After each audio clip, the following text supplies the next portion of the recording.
pessoal, tudo bem com vocês? Vamos falar hoje um pouquinho sobre a criação do Estado de Israel e a questão palestina lá no Oriente Médio. Para falar disso, eu preciso contar um pouquinho, mesmo que rápido, da história do povo judeu e da diáspora judaica. Diáspora é uma palavra que significa dispersão de um povo, quando um povo é forçado por algum motivo a se espalhar por outras regiões que não sua terra natal. Por exemplo, tem a diáspora dos africanos, quando eles são trazidos lá da África para trabalhar aqui nas Américas como escravos. Então a diáspora pode acontecer por causa de invasões, pode acontecer por causa de escravidão.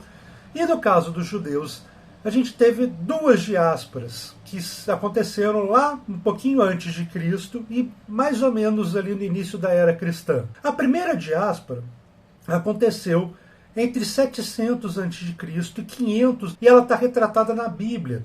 A Bíblia é uma fonte de informação sobre a história dos judeus. Aparecem vários fatos históricos lá que a gente pode usar para entender a história do povo judeu enquanto eles ainda estavam ali na Palestina, inclusive depois que eles saem de lá. Mas o importante é que por volta ali do ano 700 a.C. até mais ou menos 500 a.C., a região da Palestina, onde o povo judeu estava fixado, acaba sendo invadida e o povo judeu acaba sendo escravizado primeiro pelos assírios e depois pelos babilônicos. Eles são forçados a sair lá da região onde hoje é o Estado de Israel, e, portanto, essa é a primeira diáspora. Inclusive, tem livros lá que retratam o cativeiro do povo judeu na Babilônia, quando eles são feitos de escravos, e, portanto, essa é a primeira dispersão dos povos judeus para fora de sua terra natal. Algum tempo depois, o Império Romano conquista aquela região, só que rola uma revolta de judeus em 66 d.C., e tem uma guerrinha entre o Império Romano e os rebeldes judeus que estão ali na região da Palestina.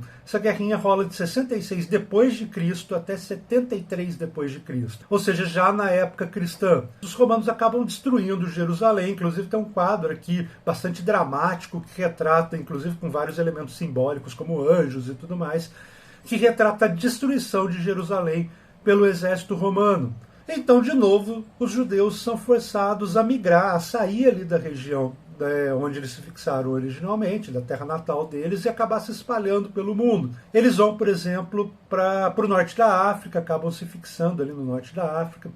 Algumas regiões do sul da Europa, principalmente na Península Ibérica, onde hoje é a Turquia, mas que o nome que a gente dá para aquela região naquela época é a Ásia Menor. E essa é a segunda diáspora judaica, quando eles acabam se espalhando de novo por regiões do Império Romano. Quando os judeus se espalham por outras regiões, eles passam a ser um grupo estrangeiro em outras regiões. E como um grupo estrangeiro, eles passam muitas vezes a ser perseguidos pelos moradores dos locais.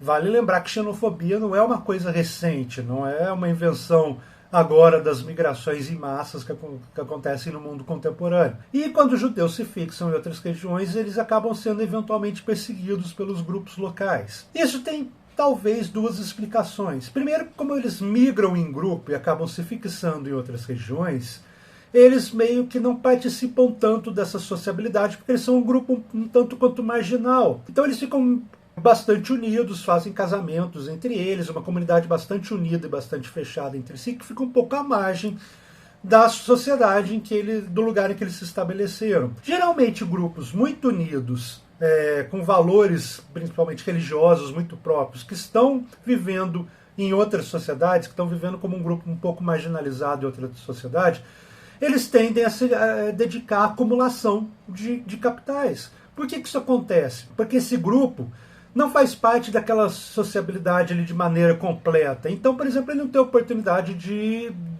viver aquela vida em comunidade com os outros. E ele, como um grupo meio excluído, resta para ele desenvolver esse acúmulo de capitais como uma saída para a falta de ser acomodado naquela comunidade em que eles estão.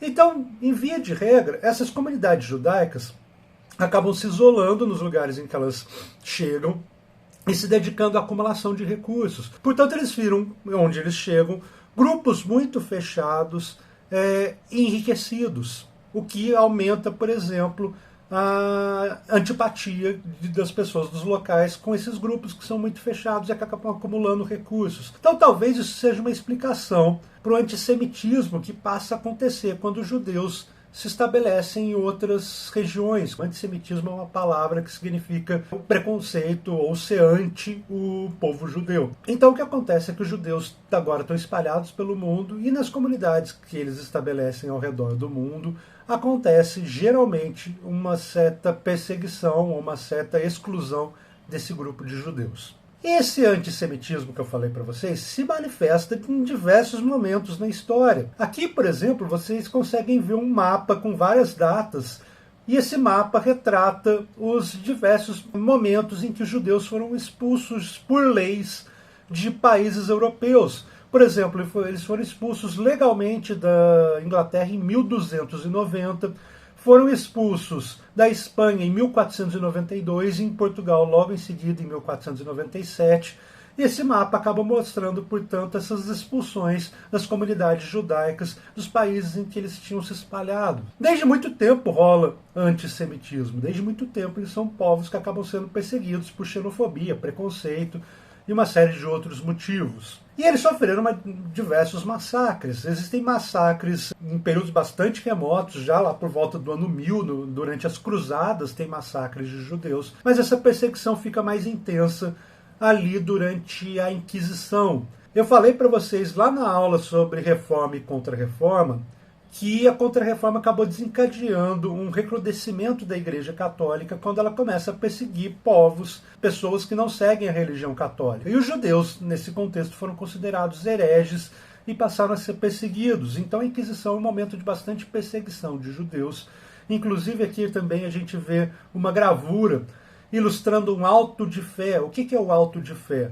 Era uma cerimônia em que os hereges eram queimados, por exemplo, porque eles não estavam seguindo a doutrina da Igreja Católica durante lá o período da Inquisição. A Inquisição foi particularmente forte na Península Ibérica, um lugar em que havia muito judeu, porque eles tinham se estabelecido lá depois da segunda diáspora, como eu falei para vocês. E eles acabam tendo que migrar novamente, mais uma vez eles se espalham pelo mundo. Já estavam espalhados e agora vão se espalhando cada vez mais. Com a Inquisição, por exemplo, eles buscam se refugiar aqui na América em vários momentos, porque supostamente aqui na América a perseguição seria menor, ou então em lugares que têm alguma tolerância religiosa, sobretudo a Holanda, os Países Baixos, onde os judeus acabam se fixando. Passa a Inquisição e continua a perseguição aos judeus. Já na virada do século XIX para o século XX, a gente ainda tem essa questão do antissemitismo forte na Europa, e acontece em vários casos, em vários países, de preconceito e perseguição aos judeus. Um dos casos mais famosos, talvez, seja um caso que aconteceu na França, e é conhecido como caso Dreyfus. Eu falei para vocês lá nas aulas sobre a Primeira Guerra Mundial, sobre antecedentes da Primeira Guerra Mundial, que a França tinha perdido uma guerra para a Alemanha e que ela ficou alimentando um revanchismo depois disso, depois de perder a guerra de 1871, a guerra franco-prussiana, e a França fica alimentando um revanchismo depois disso. Ela deseja se vingar da Alemanha, retomar os territórios perdidos para a Alemanha. E é nesse contexto em que documentos sigilosos da França acabam vazando para o exército alemão. Tem uma investigação ali para tentar descobrir quem é, e acabam tentando incriminar um oficial do exército francês que era de origem judaica, um sujeito chamado Alfred Dreyfus. Só que todos os documentos que apareceram para tentar incriminá-lo eram documentos forjados, eram falsos. E ainda assim o caso foi sendo levado adiante e o Dreyfus foi condenado, se eu não me engano, à prisão perpétua, e ele foi mandado para uma ilha, a Ilha do Diabo, que era uma ilha presídio francesa aqui na Guiana, aqui na América. Inclusive tem a foto do Dreyfus preso ali. E teve toda uma campanha na mídia, com vários intelectuais, com vários escritores famosos, como Anatole France, o Émile Zola, que tentaram desmascarar essa farsa e mostrar que a condenação do Dreyfus era só porque ele era judeu e ele não tinha nada a ver com aquele crime. Isso é um caso que marcou bastante a França, porque dividiu a sociedade entre as pessoas que queriam desmascarar aquela farsa e mostrar que aquilo era uma condenação baseada em preconceito, e as pessoas que acharam que o Dreyfus tinha mais é que ficar preso mesmo, porque afinal de contas ele era judeu, e se ele era judeu, ele era culpado por ter feito aquilo, porque um judeu não podia ser francês. era o que as pessoas que queriam condenação do Dreyfus diziam. Então, até mesmo em outros lugares que não na Alemanha, que vai ficar famosa pelo Holocausto, pelo massacre em massa de judeus, a gente percebe que existem movimentos de preconceito, movimentos de antissemitismo contra os judeus. Mas é desnecessário dizer, talvez, que o principal lugar em que o antissemitismo ganhou força e alcançou a situação de política de Estado foi na Alemanha durante o nazismo. Contei para vocês na aula sobre a ascensão do nazismo, só clicar aqui em cima se vocês não lembram, que lá na Alemanha o Hitler, ao chegar no poder, ele meio que encontrou um bode expiatório que pudesse ser identificado como as causas dos problemas que a Alemanha vivia lá na década de 20 e 30. E para o Hitler esse problema era os judeus. Por quê? Porque, como eu falei, os judeus eram um grupo fechado, com suas regras próprias, que vivia muito voltado para a própria comunidade, e ao mesmo tempo era um grupo que tinha recursos, que tinha um pouco mais de dinheiro. Então Hitler explorou essa imagem dizendo que, olha só, enquanto a Alemanha passa dificuldades, são esses judeus que estão se enriquecendo às nossas custas. Eles são os responsáveis pela crise da Alemanha. O judaísmo internacional, que era uma coisa que o Hitler falava, está por trás da crise alemã. E daí ele encontrou um bode expiatório para um problema complexo, que era a crise econômica da Alemanha. Comentei com vocês na ocasião que eu estava dando essa aula sobre a ascensão do fascismo, que encontrar um bode expiatório é um fenômeno político recorrente. Problemas complexos são difíceis de ser explicados, de ser entendidos por grande parte da população. Se você consegue identificar o problema com um grupo só, isso facilita cognitivamente para uma porrada de gente. É muito mais fácil entender, é muito mais fácil aceitar aquela explicação, que a culpa é daquele grupo ali, mesmo que isso seja falso, mesmo que isso seja fake. Mas acontece lá na Alemanha, e os judeus são identificados como os responsáveis pela crise da Alemanha, e daí o antissemitismo passa a ser uma política de Estado, inclusive com o Estado planejando a execução em massa de judeus, que é o que foi chamado lá na época da Alemanha nazista de a solução final, que era eliminar o maior número de judeus possível durante a Segunda Guerra Mundial, que é o tal do Holocausto, que eu também já falei para vocês. Então, como vocês podem ver, desde as duas diásporas judaicas lá por volta do nascimento de Cristo, ali 500 anos antes de Cristo e mais ou menos 70 anos depois do nascimento de Cristo, essas duas diásporas espalharam os judeus pelo mundo e desde então eles passam por perseguições, por perrengues, por exclusões, por preconceitos, que a gente acaba chamando tudo isso de antissemitismo. É uma situação bastante complicada, porque é um povo que passou por diversas perseguições ao longo da história. E o Holocausto acaba sendo como a gota d'água para chamar a atenção para essas perseguições que o povo judeu passava. O assassinato de 6 milhões de judeus durante a Segunda Guerra Mundial, que são as cifras mais ou menos que a gente coloca, chamou a atenção para o problema desse povo desterrado, desse povo que não tem lá sua terra natal, porque eles se espalharam pelo mundo há muito tempo. Um pouquinho antes do Holocausto, já tinha um movimento de judeus espalhados pela Europa que defendia a criação de um Estado para os judeus lá no lugar em que era a terra natal deles, portanto a Palestina. Esse lugar que deveria acomodar os judeus e ser um Estado judaico seria também responsável por manter e preservar as tradições dos povos judaicos, que, segundo esse grupo de pessoas, estavam se perdendo quando os povos judaicos estavam espalhados, inseridos em outras sociedades, em outros países. Na cabeça dessas pessoas, é como que se os judeus estivessem espalhados pelo mundo, com o tempo eles iam acabar sendo absorvidos por essas outras comunidades onde eles estavam inseridos e perder suas tradições, perder sua religião. E, portanto, a criação do Estado de Israel não era só uma questão de achar um lugar para eles em que eles pudessem não ser perseguidos, mas também um lugar em que a tradição, a religião e a cultura dos judeus pudessem ser preservadas. E esse movimento é o movimento do sionismo. Então, sionismo é essa palavrinha aí para esse movimento que acha que os judeus deveriam ter o seu próprio Estado também como forma de preservação cultural. O primeiro grande nome, na verdade, do sionismo foi um jornalista húngaro chamado Theodor Herzl, esse cara aqui. E ele que começa a defender e divulgar essa ideia da necessidade de um Estado para os judeus, lá na Palestina. E daí então, mesmo antes ali do Holocausto, porque o Herzl já está falando ali na virada do século XIX para o século XX, existe essa demanda dos povos judaicos para que eles tivessem um lugar para eles, um estado para eles. Mas vamos falar exatamente agora, que eu já contei essa introdução aí sobre como foi a trajetória dos judeus, desde lá das diásporas até começar a formalizar a necessidade de se criar um novo estado para acomodá-los. Agora que eu já falei isso, vamos contar como que foi efetivamente a formação do Estado de Israel. A Palestina, onde hoje está o Estado de Israel, é uma região que era dominada pelo Império Turco, pelo Império Otomano, ali na Primeira Guerra Mundial. O Império Otomano foi o império aliado da Alemanha na Primeira Guerra Mundial. A Alemanha, o Império Austro-Húngaro e o Império Turco eram 3 países aliados que lutavam juntos durante a Primeira Guerra Mundial e, portanto, o Império Turco passou a ser atacado também pelos inimigos da Alemanha, que no caso era a Inglaterra, a Rússia e a França, e depois os Estados Unidos. A Inglaterra lutando contra o Império Otomano, o Império Turco Otomano, e um ministro das Relações Exteriores lá da Inglaterra, um sujeito chamado Arthur Balfour, divulgou uma carta para o líder da comunidade judaica lá em Israel, dizendo que caso eles conseguissem derrotar o Império Otomano, a região da Palestina ficaria sob o controle da Inglaterra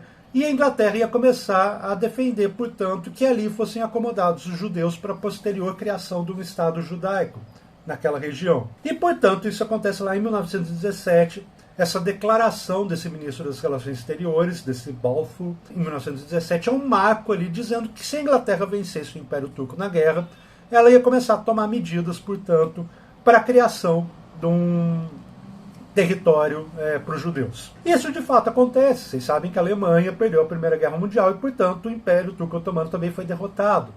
E aquela região ali onde hoje é Israel, Palestina, aquela região do Oriente Médio, passa, portanto, a ficar sob controle inglês. A Liga das Nações, que era como se fosse a ONU da época, deu um mandato para a Inglaterra administrar aquela região até 1948. Então, até 48, a Inglaterra tinha o controle da Palestina, mas tem a promessa de criar um Estado nacional para os judeus ali naquela região. Com essa promessa, começaram um movimento de imigrações de judeus lá para o Oriente Médio. Afinal de contas, tem uma promessa concreta da criação de um Estado para os judeus ali. Então, os judeus que estavam espalhados pela Europa começam a migrar e comprar terrenos, se fixar lá na região da Palestina, que estava sob controle britânico, porque existe essa promessa de criação de um Estado ali. E começa a ter um contingente grande de imigrantes judeus de tudo quanto é lugar do mundo, não só da Europa, ali para aquela região. E isso gera um problema. Por quê? Porque aquela região era ocupada por povos árabes. Depois que os judeus se dispersaram pelo mundo, aquela região passou a ser ocupada por pessoas, não ficou à toa, não ficou sem ninguém ali. Portanto, aquela região ali tinha gente morando. E quando começa um contingente muito grande de judeus a migrar para lá, isso gera um problema ali de espaço, um problema que já tem gente morando ali e agora está chegando os judeus e eles estão querendo terra, eles estão querendo espaço, eles estão querendo lá se acomodar ali também. E isso gera uma tensão, primeira tensão ali na década de 20 e 30, entre os judeus e os árabes que estão ali ocupando a mesma região, os judeus que estão migrando da Europa por causa dessa promessa da criação do Estado Nacional, e os árabes que residem ali há muito tempo. Até que isso acaba fazendo uma revolta acontecer lá na Palestina. O povo lá da Palestina se revolta contra a imigração dos judeus e exige da autoridade britânica que controla a região coibir a migração dos judeus. Então essa revolta, que rola de 36 a 39, essa revolta árabe ali na Palestina controlada pelos britânicos, faz com que os britânicos, depois de alguma negociação, estabeleçam limites para a imigração de judeus para o Oriente Médio, para a região ali do mandato britânico na Palestina. Rola uma reunião, uma conferência lá em Londres, envolvendo lideranças judaicas, envolvendo os povos árabes que estavam nessa revolta lá na Palestina, com o governo britânico. Se decide que vão ter limites para a imigração dos judeus lá para a região da Palestina. Esse limite é estabelecido em 75 mil judeus nos próximos 5 anos, e depois disso não pode, por tempo indefinido, migração de judeus. E em 39, portanto, se toma essa decisão de limitar a imigração de judeus para a Palestina. E isso ficou conhecido como o Livro Branco de 1939, que é esse documento que limita a imigração dos judeus para a Palestina. Por que eu estou contando isso e por que isso é importante? Porque esses povos que estavam indo lá para a Palestina, esses judeus que estavam indo para a Palestina, eles estavam inclusive fugindo do nazismo, que em 1939 já está perseguindo há um bom tempo os judeus na Alemanha, já está rolando antissemitismo estatal lá na Alemanha. E, portanto, ir para a Palestina, a possibilidade de ir para a Palestina era como se fosse uma fuga da perseguição do nazismo. E em 1939, às vésperas de começar a Primeira Guerra Mundial, é limitada a imigração dos judeus para a Palestina, o que força esses judeus que estavam planejando fugir para a Palestina, inclusive para fugir da perseguição nazista, que eles, portanto, agora não têm para onde ir, que eles estão forçados a ficar na Europa. Isso acaba, portanto, agravando, por exemplo, a condição dos judeus na Europa. Afinal de contas, eles são forçados a ficar lá e eles vão estar sujeitos ao Holocausto quando o nazismo começar a ocupar várias regiões da Europa, ali no leste europeu, no norte da França. E, portanto, essa decisão de limitar a imigração de judeus para a Palestina acabou agravando, portanto, a situação do Holocausto. Então, o que a gente tem são questões bastante problemáticas. Tem a preocupação dos judeus para fugir de perseguição, para fugir do antissemitismo, e tem a situação dos árabes que não querem atenção populacional, porque eles já estão estabelecidos lá e não tem um lugar mais para acomodar um contingente grande de judeus que existem pela Europa, e que se resolvessem migrar de uma hora para outra para a Palestina, não teriam condições de se estabelecer lá, porque ia ser muita gente para um espaço muito pequeno. Vem a Segunda Guerra Mundial e acontece o Holocausto, que, como eu falei, é um marco para se decidir que precisa se resolver a questão dos judeus, uma terra para eles, para que eles não sejam mais perseguidos. A grande guinada e o que força o pessoal a se acelerar, se movimentar para resolver onde estabelecer os judeus, é a Segunda Guerra Mundial e o Holocausto. Quem vai tomar conta desse processo de estabelecimento dos judeus lá na Palestina é a ONU, que é criada logo depois da Segunda Guerra Mundial. A ONU surge como uma instituição preocupada em resolver os conflitos de maneira não militar, não armada, evitar guerras entre os países e também defender minorias. A ONU é fruto da Segunda Guerra Mundial. Eu comentei isso com vocês. A preocupação máxima da ONU é evitar que aquela coisa que aconteceu na Segunda Guerra Mundial, que envolvia um conflito generalizado e graves ameaças, graves violências contra os direitos humanos, não acontecessem mais. Esse é o objetivo da ONU. Então a ONU, por exemplo, acaba promulgando lá a Declaração Universal dos Direitos Humanos, dizendo que todo ser humano, independente de raça, religião, credo, gênero, todo ser humano tem direito à vida, tem direito a condições dignas, tudo isso está lá na Carta dos Direitos Humanos da ONU. E, portanto, esses judeus que acabaram de ser exterminados na Segunda Guerra Mundial, perseguidos violentamente, massacrados em campos de extermínio, eles têm direito à vida digna. Então vamos acelerar a solução para isso, vamos achar um lugar para colocá-los em que eles possam viver em paz e sem perseguição. Então é a própria ONU, que é criada depois da Segunda Guerra Mundial, que toma à frente esse processo de criação do Estado judaico, e ela vai começar a debater junto com a Inglaterra como a melhor maneira de se fazer isso. Afinal de contas, é a Inglaterra que manda ali na região em que antigamente tinha sido a terra natal dos judeus. E a ONU faz uma proposta de dividir aquela região que é controlada pelos britânicos em dois estados. Um estado para os judeus, o Estado de Israel, e um estado para os palestinos, onde os árabes morariam ali tranquilamente. Mas isso implica remover as pessoas que já estão estabelecidas naquele lugar. Por exemplo, os árabes que são estabelecidos no território que viria a ser o território dos judeus, deveriam se locomover para o território que de agora é o território dos árabes. Então isso implica remover pessoas e mudá-las de lugar contra a vontade delas. Então já surge um primeiro empecilho aí. Esse é o mapa da proposta aí. Vocês conseguem ver que tem uma área mais escura, que é a área que deveria ser o Estado israelense, e uma área mais clara, que é a área que deveria ser o Estado árabe. E é interessante que no meio desses dois estados tem ali as cidades sagradas de Jerusalém e de Belém, que são cidades importantes para várias religiões, e essas cidades seriam cidades internacionais, portanto não fariam parte nem do Estado israelense, nem do Estado árabe que seria criado ali naquela região. Essa é a proposta da ONU para resolver o conflito. Vamos fazer dois estados, judeus num estado, árabes no outro, ninguém briga, fica tudo todo mundo feliz desde então. O problema, como eu falei, é que para fazer isso precisava remover os árabes da região, que seria, portanto, o Estado israelense. E os árabes se recusam a fazer isso. Eles são favoráveis à proposta de um Estado árabe que não tenha divisão. Afinal de contas, eles vivem ali há séculos. Depois da diáspora judaica, foram eles que se estabeleceram ali. E, portanto, aquele lugar, do ponto de vista árabe, é de direito deles. E não tem nada que dividir, fazer dois estados. A ONU propõe a solução dos dois estados, mas os árabes recusam, os países árabes recusam. E tem uma votação na ONU para decidir se isso vai ser aprovado ou não. Quem preside, inclusive, uma curiosidade, quem preside essa reunião, essa votação para decidir se vão criar dois estados na região, é um diplomata brasileiro, o Oswaldo Aranha, esse cara aqui.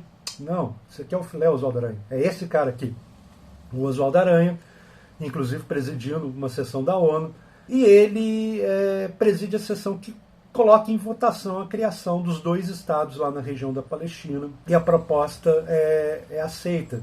Dos 57 membros da ONU na época, vale lembrar que a ONU tinha muito menos membros, porque não tinha rolado ainda a descolonização da África e da Ásia, por exemplo. E dos 57 países membros da ONU na época, 33 acabam votando pela criação do Estado de Israel.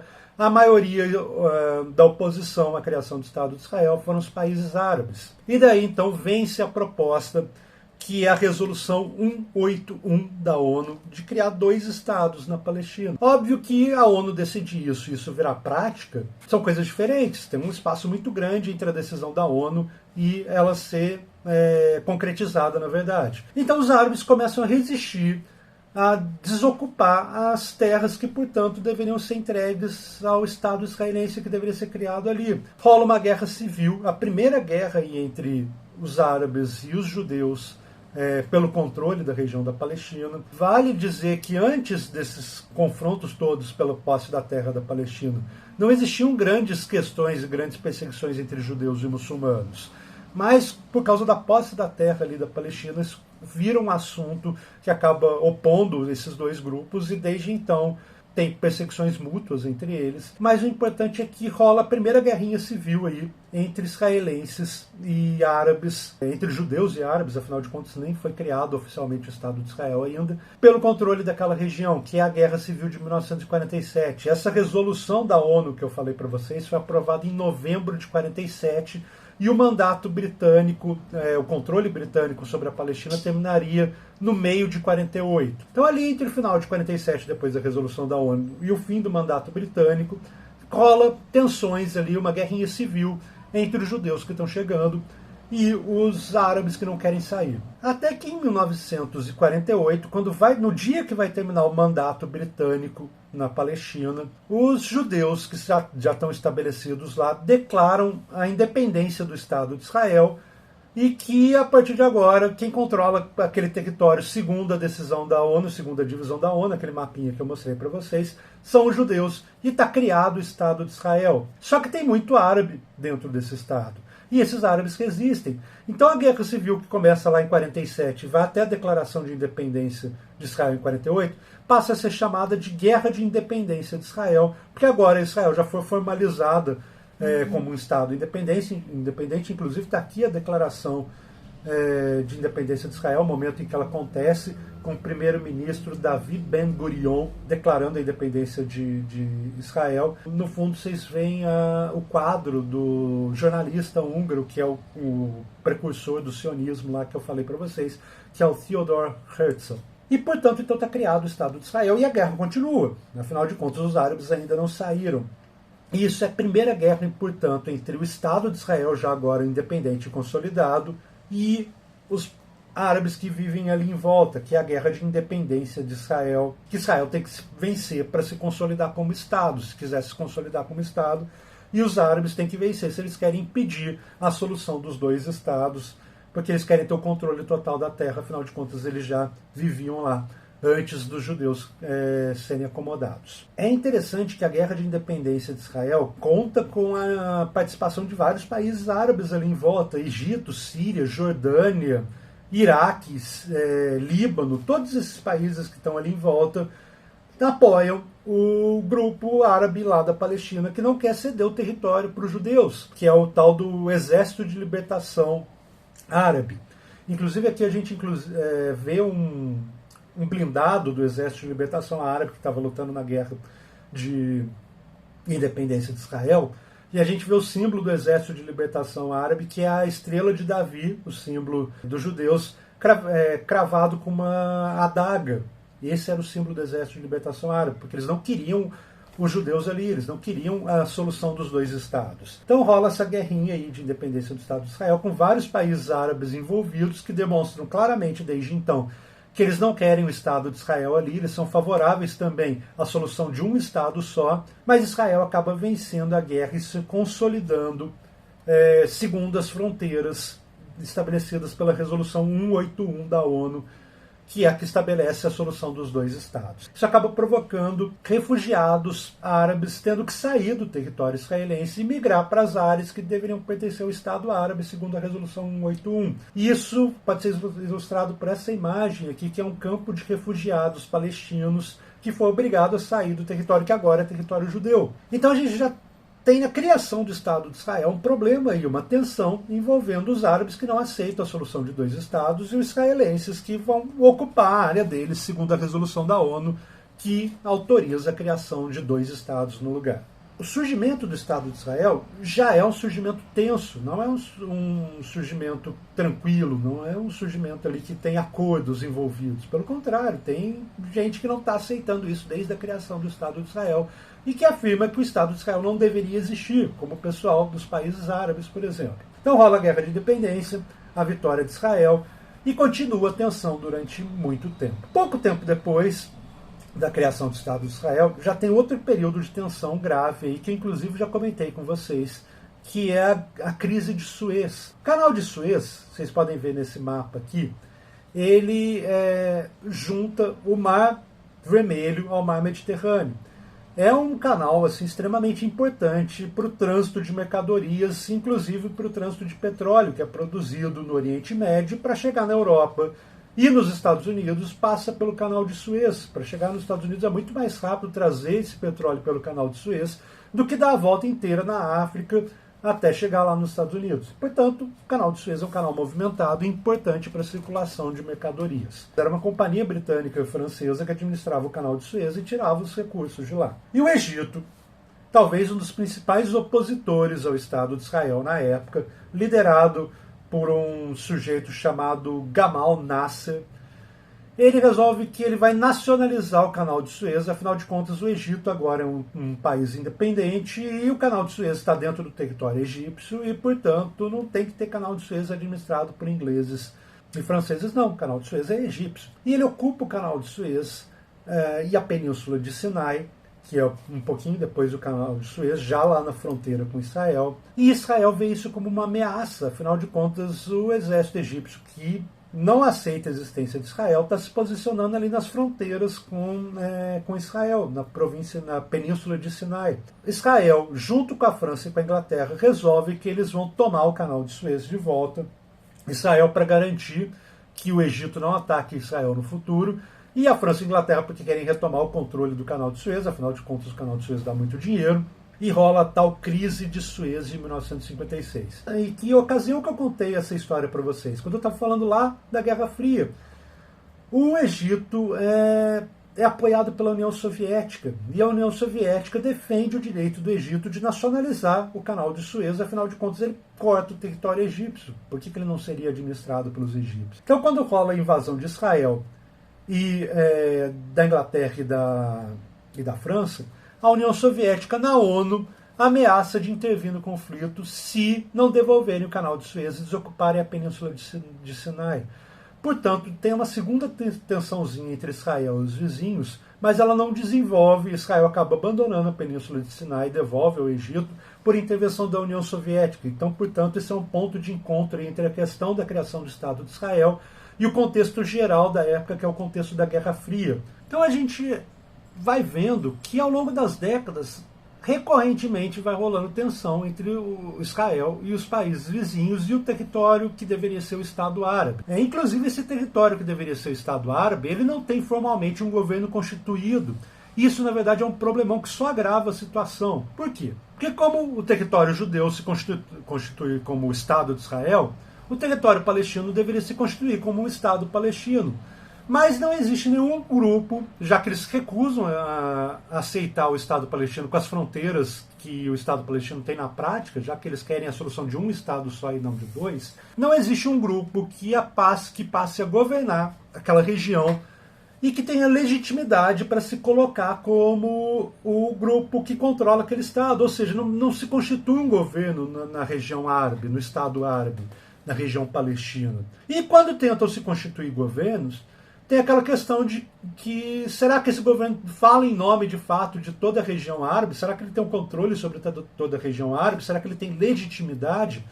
Então, também desde a criação do Estado de Israel e a consequente divisão da Palestina em dois estados, esse Estado árabe tem a questão ali de quem manda nesse Estado árabe, quem é a autoridade, com quem eu negocio diplomaticamente, quem é a autoridade daquela região. E isso, na verdade, só agrava o problema todo. Por quê? Porque várias tentativas foram feitas de consolidação de um grupo como o grupo que, de fato, é quem comanda o suposto Estado árabe. Na década de 60, por exemplo, surge a Organização para a Libertação da Palestina, que se diz como legítimo mandatário da região do Estado árabe, inclusive também da região do Estado de Israel, já que eles recusam aceitar o Estado de Israel. E justamente por se recusar a aceitar o Estado de Israel, eles também não são reconhecidos, portanto, como legítimos mandatários do Estado árabe. Já, afinal de contas, eles se colocam como mandatários do que seria o Estado árabe e do Estado israelense. Então, a autoridade, quem manda no Estado árabe, talvez na prática,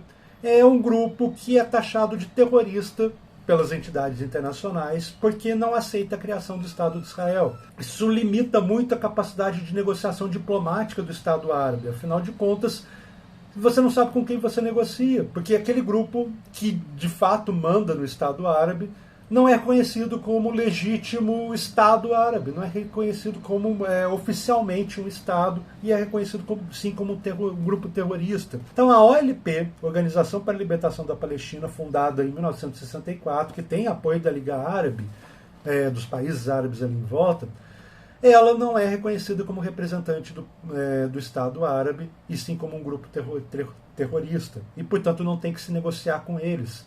Isso dificulta muito as negociações para a solução de dois estados. Afinal de contas, um grupo não aceita os dois estados e outro não reconhece quem manda no Estado palestino. Para vocês terem uma ideia, a Organização para a Libertação da Palestina, ela existe desde 64, como eu falei, e até 91 ela era reconhecida como uma organização terrorista pelos Estados Unidos, até 93 por Israel. Só em 91 e 93 que eles passaram a entender a OLP como legítima representante legal do Estado palestino. Desde 64 até a década de 90, 64 a criação, portanto, se considera que o grupo que manda no território palestino, na verdade, é um grupo terrorista e não um grupo representante legal daquele Estado.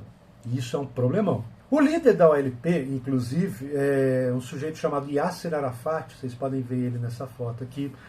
Ele, justamente por não ter apoio internacional, por não ter reconhecimento internacional como legítimo líder daquela região, ele acaba eventualmente usando para combater Israel, que inclusive ele acha que durante muito tempo ele achou que não deveria existir o Estado de Israel, afinal de contas, se quer a solução de um Estado só.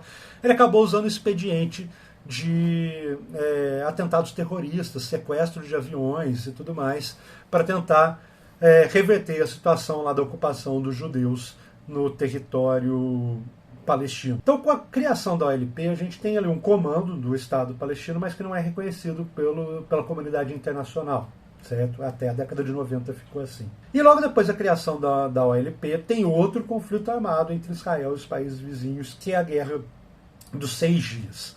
A questão lá da Península de Sinai, do Canal de Suez, ela foi resolvida com a ameaça da União Soviética e também com a ocupação de tropas da ONU que ficaram ali na Península de Sinai e falaram, não, a gente está aqui e vai impedir o ataque de Israel ao Egito e vai impedir o ataque do Egito a Israel. Isso lá em 56. E essas tropas da ONU na Península de Sinai ficaram durante 10 anos na Península de Sinai para evitar confrontos entre Israel e Egito. E em 1966 saem as tropas da ONU da Península de Sinai. Aquela região de novo volta a ser ocupada pelo Egito que em parceria com os países árabes, com a Liga Árabe toda, resolve que vai atacar de novo Israel, porque eles não concordam com a existência de Israel.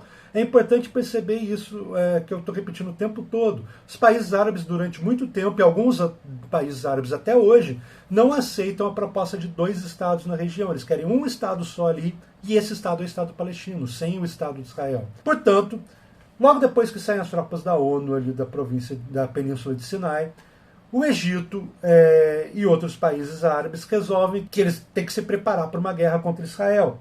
E Israel, sabendo desses planos, resolve desencadear um ataque preventivo contra o Egito e os aliados do Egito para evitar que eles ataquem Israel. E isso é uma questão assim, bastante polêmica, porque os documentos relativos a essa guerra, que Israel acaba atacando o Egito, alegando que o Egito ia atacar Israel, mostram que Israel, na verdade, não tinha certeza se o Egito ia atacar ou não. Então, esse argumento da época de que foi um ataque preventivo, na verdade, não se sustenta. Israel atacou porque atacou. Os documentos da época, que foram revelados recentemente, mostram que Israel, na verdade, não sabia de ameaça efetiva nenhuma. Ele atacou porque ele queria enfraquecer a posição do Egito e seus aliados, que eram contra a existência do Estado de Israel. Então rola a Guerra dos 6 Dias, em 1967. Assim que as tropas da ONU são retiradas, o Estado de Israel ataca o Egito e ataca a Síria e toma regiões do Egito e da Síria. Aqui vocês estão vendo um mapa que mostra as áreas ocupadas pelo exército israelense. A Península de Sinai, que eu falei para vocês, e regiões ali como as colinas de Golã, que deveriam pertencer à Síria. Todo esses territórios são dominados por Israel. Vocês estão vendo que o território israelense está se expandindo ao longo do tempo. Eles estão ocupando regiões além daquela divisão da resolução da ONU, a resolução 181. Começa lá em 1948, com a Guerra de Independência, quando eles já começam a ocupar, por exemplo, regiões que deveriam pertencer ao suposto Estado árabe, que deveria ser criado pela Resolução 181. Então Israel também tem uma postura um pouco tanto quanto expansionista. Ela vai ocupando regiões que deveriam pertencer ao Estado árabe, segundo a Resolução da ONU, e depois regiões que deveriam pertencer a outros países, como as colinas de Golã, que deveriam pertencer à Síria, e a Península de Sinai, que deveria pertencer ao Egito. Então rola essa guerra de 1967, e o Egito fica tramando recuperar os seus territórios perdidos. A Península de Sinai, por exemplo. A Península de Sinai é separada do restante do Egito justamente pelo Canal de Suez. Então, do Canal de Suez para lá, ficou o controle israelense depois da Guerra dos 6 Dias. E o Egito fica alimentando a necessidade de retomar a Península de Sinai, até que alguns anos depois, 5 anos depois, 6 anos depois, para ser preciso, sou de humanas, então às vezes eu calculo errado, rola a Guerra de Yom Kippur, em 1973, que é o Egito tentando retomar a Península de Sinai. Guerra de Yom Kippur, do Yom Kippur, na verdade, tem esse nome porque Yom Kippur é um feriado judaico que é o Dia do Perdão. Inclusive, esse ano, o feriado vai ser dia 28 de setembro, que inclusive é hoje que eu estou postando esse vídeo. Então, o Egito planeja um ataque a Israel nesse dia do feriado, que é um dia em que os judeus costumam praticar o jejum, e Egito acha que vai recuperar os territórios que tinham sido perdidos na Guerra dos 6 Dias e invade Israel junto com a Síria para retomar o controle dos territórios. Durante a primeira semana da guerra, o Egito consegue reconquistar os territórios que tinham sido perdidos lá na Guerra dos 6 Dias, mas na segunda semana Israel contra-ataca e consegue expulsar os egípcios da Península de Sinai, que supostamente deveria pertencer ao Egito, afinal de contas faz parte do território egípcio originalmente. E, portanto, então a guerra do Yom Kippur não dá em nada, embora a pretensão do Egito e da Síria fosse recuperar os territórios que tinham sido perdidos lá na Guerra dos 6 Dias. Eu falei que não dá em nada, mas não é exatamente isso. Ela dá em alguma coisa. A guerra do Yom Kippur acaba desestabilizando o governo egípcio, e internamente lá no Egito rola pressão para que o Egito comece a negociar, portanto, com Israel a devolução da Península de Sinai, já que por guerra não deu certo. Eles tinham perdido a guerra dos 6 Dias, quando inclusive eles perderam a Península, e depois perderam a guerra do Yom Kippur, quando eles tentam retomar a Península. Então está na hora de negociar. Então a derrota na Segunda Guerra para Israel faz com que o Egito mude a postura e comece a considerar negociar a devolução da Península de Israel, de Sinai com Israel por vias diplomáticas. E, portanto, o Egito é o primeiro país que começa a negociar com Israel. E, para negociar diplomaticamente, isso tem uma coisa que precisa acontecer antes de negociar diplomaticamente com Israel, que faz uma diferença simbólica danada. Para o Egito negociar com o Estado de Israel, ele precisa afirmar que existe o Estado de Israel, reconhecer o Estado de Israel. Então o Egito, ali na década de 70, começa a fazer negociações diplomáticas. E em 78, num acordo de paz de Camp David é onde fica a casa de campo do presidente dos Estados Unidos. Então o presidente dos Estados Unidos, na época, o Carter, faz a mediação entre diplomatas egípcios e diplomatas israelenses. E o Egito, em 78, é o primeiro país árabe a reconhecer o Estado de Israel em troca da devolução da Península de Sinai, que acontece logo em seguida ao Acordo de Paz de Camp David, em 1978. Tanto que depois, então, o Egito passa a ser, inclusive, mal visto pelos outros países árabes, porque ele é o primeiro país ali em torno de Israel que reconhece a legitimidade do Estado de Israel e o direito à existência do Estado de Israel. Portanto, de 48, que é a criação do Estado de Israel pela Declaração de Independência e pela resolução da ONU, até 78, nenhum outro país ali em volta aceitava. O Egito passa a ser o primeiro com o Acordo de Paz de Camp David, em 1978. E isso acaba criando um momento ali de distensão é diminuir a tensão, literalmente, entre os países ali em volta e Israel. Começa uma onda de outros países reconhecendo o direito à existência do Estado de Israel. Não é tão rápido assim, por exemplo, o Egito reconhece a existência do Estado de Israel em 78, mas a Jordânia, por exemplo, é só em 1994, muito tempo depois. Mas começa um momento ali de países árabes que cercam Israel reconhecerem a existência do Estado de Israel e, portanto, passarem a defender não a solução de um Estado palestino e só, mas sim a solução de 2 Estados, que era a proposta da ONU lá de 1948. Então rola esse momento de distensão entre Israel e os países vizinhos, mas Israel continua ocupando, devolveu lá a Península de Sinai para o Egito, mas continua ocupando territórios que, segundo a resolução da ONU de 1947, deveriam pertencer ao Estado palestino, deveriam não ser área judaica e sim árabe. E daí nessa área ocupada por Israel, que segundo a resolução da ONU não deveria ser Israel, deveria ser a Palestina, começam a rolar manifestações populares. Afinal de contas, não tem exército naquela região, não tem autoridade constituída naquela região. A própria OLP, que se diz autoridade, é vista por Israel e pelos Estados Unidos como um grupo terrorista, e ela nem está estabelecida lá na região, porque como grupo terrorista eles poderiam ser presos. Então a região ocupada por Israel, que deveria ser o Estado árabe, essa região começa a ter manifestações dos árabes que moram lá, não manifestações organizadas, não é um exército lutando contra Israel, mas é a população civil se manifestando contra a ocupação israelense. E essa população lá começa a se manifestar em 1987 contra a ocupação israelense nos territórios árabes. Esse episódio da manifestação civil, da rebelião civil de palestinos contra a ocupação judaica, é conhecido como Primeira Intifada, que é quando a população civil mesmo resolve se revoltar sem organização de um exército, e essa primeira intifada vai de 1987 a 93, com a população civil árabe pedindo a retirada dos judeus do território que deveria ser árabe, segundo a resolução da ONU. Esse episódio é importante porque ele força duas coisas. Primeiro, a OLP, que está vendo a população civil sofrer lá na Palestina, a Organização pela Libertação da Palestina, se diz representante legal daquele povo, mas que não negocia com Israel porque não reconhece a existência de Israel, começa a perceber que seria interessante reconhecer a existência de Israel e tentar negociar com Israel a retirada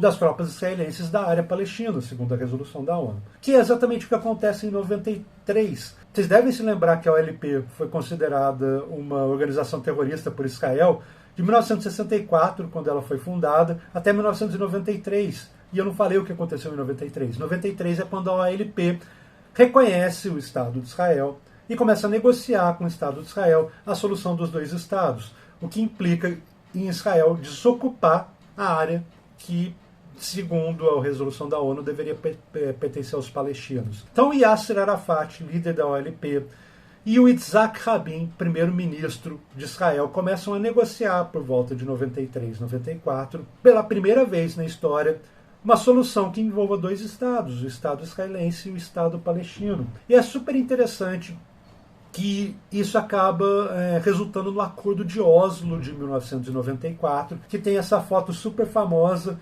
do Arafat apertando a mão, o Arafat, líder da Organização pela Libertação da Palestina, apertando a mão do Yitzhak Rabin, primeiro-ministro de Israel. E esse acordo foi mediado pelo Bill Clinton, que era na época presidente dos Estados Unidos. Essa foto é bastante famosa, inclusive porque pelos esforços de pacificação da região e pelo reconhecimento do direito à existência do Estado de Israel e pela busca pela solução de dois estados na região, esses dois receberam o Prêmio Nobel da Paz por estar tentando pacificar a região com a solução de dois estados e não de um só. Então a OLP, a partir de 93, não é mais vista como uma organização terrorista e começa a negociar como, de fato, representante oficial do Estado palestino que deveria existir lá, segundo a resolução da ONU. E daí alguns países começam a reconhecer a OLP como a legítima representante do Estado palestino, inclusive o Brasil. O Brasil reconhece a Palestina como um país independente, reconhece. Tem inclusive uma embaixada palestina aqui no Brasil, mas não são todos os países que reconhecem, tanto que a Palestina, por exemplo, é um Estado observador da ONU e não um Estado participante com plenos poderes. Ela só está lá nas reuniões, mas ela não participa da ONU de verdade, ela só observa. Mas então a gente percebe que desde ali de 78 até 94, tem um momento de distensão das relações entre o mundo árabe e Israel com alguns países, inclusive culminando com a própria OLP reconhecendo o direito de existência de Israel. E, portanto, parece, a partir de 94, que, embora com solavancos, embora com violência, embora com crises, a Intifada, por exemplo, foi uma rebelião que foi duramente reprimida pelo exército de Israel, a primeira Intifada, como eu falei, mas isso está levando, aparentemente, parece lá em 94, para uma solução pacífica entre os países. O problema é que esse acordo tinha oposição dentro de Israel, inclusive. Em 1995, Yitzhak Rabin, primeiro-ministro que estava negociando a solução de dois estados com Yasser Arafat, líder da OLP, ele é assassinado por um extremista de direita israelense que é contra o acordo com os árabes. E isso acaba gerando uma crise em Israel. E logo em seguida, governos de direita contra o acordo com a Palestina acabam subindo ao poder em Israel. O principal nome de uma liderança que é contra o acordo de Israel foi um sujeito que foi primeiro-ministro de 96 a 99 de Israel e depois voltou a ser primeiro-ministro de 2009 até hoje, primeiro-ministro de Israel, que é um cara chamado Benjamin Netanyahu. E ele é contra a solução dos dois estados, não pela não existência de Israel, é óbvio, mas sim pela não existência da Palestina. Ele é favorável à ocupação do exército israelense de áreas que, segundo a resolução da ONU, deveriam pertencer à Palestina. Inclusive, ele autoriza a construção de cidades, de assentamentos judaicos em territórios que deveriam, segundo a resolução da ONU, não ser dos judeus, e sim dos árabes, que é o que Israel tem feito desde 99. Israel tem aumentado os assentamentos judaicos na região que deveria pertencer aos árabes, na região que deveria ser Palestina. E isso gera revolta na Palestina, afinal de contas, aquele território, segundo a resolução da ONU, deveria ser Palestina, e, portanto, rolou a segunda intifada, que é quando o pessoal lá da Palestina, a população civil, de novo se rebela contra os assentamentos judaicos e resolve se revoltar lá, tentando expulsar os judeus da região que supostamente deveria pertencer à Palestina. E o resultado disso é que quem vence as eleições dentro da região que é o Estado palestino é um grupo chamado Hamas, logo em 2006, como resultado lá da continuidade dos assentamentos israelenses sendo construídos em terras palestinas. Isso fez com que o pessoal da Palestina se radicalizasse e elegesse um grupo que voltou a defender a não existência do Estado de Israel, que é o Hamas, que foi eleito para ser líder da autoridade palestina em 2006. Passou até a maioria do parlamento palestino. Então, em 94, parecia que a gente estava solucionando o problema em direção à solução de 2 estados, mas com o surgimento do radicalismo em Israel, que é contra a existência da Palestina, a continuidade dos assentamentos judaicos, e o grupo lá na Palestina, que é contra o Estado de Israel chegar ao poder de novo, a gente teve uma volta da violência ali nos anos 2000, com uma nova intifada, com ataques terroristas de palestinos contra Israel e com respostas violentas de Israel. Israel inclusive, cercou a faixa de Gaza e a Cisjordânia, que são uma das poucas regiões que ainda tem a autoridade palestina mandando lá, e ataca essas regiões eventualmente com certa brutalidade. A Palestina, por exemplo,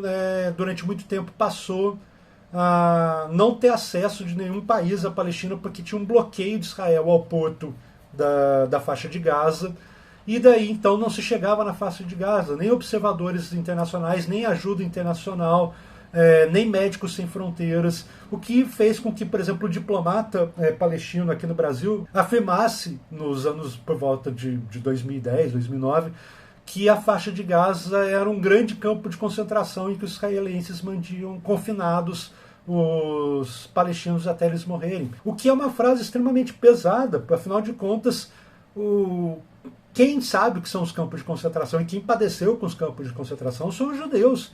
E agora eles são acusados de fazer o que fizeram com eles, que eles estão fazendo em relação aos palestinos, ou seja, uma acusação bastante grave. Existem vários relatos de abusos e violências e atentados contra os direitos humanos na ocupação israelense da faixa de Gaza. E, por outro lado, ainda tem países árabes e palestinos que defendem a não existência do Estado de Israel, como, por exemplo, o ex-presidente do Irã, Mahmoud Ahmadinejad, que declarou que Israel deveria ser varrido do mapa. Portanto, a gente parece estar longe de uma solução pacífica para o confronto ali entre árabes e judeus, e esse confronto se arrasta desde a criação do Estado de Israel e da proposta de solução de 2 estados na região. Parece que a gente está voltando atrás e a solução dos 2 estados não parece próxima no horizonte, não dá para ver hoje em dia a solução com 2 estados. Bom, pessoal, com essa notícia triste eu termino a aula de hoje e a gente se vê na semana que vem. Até mais!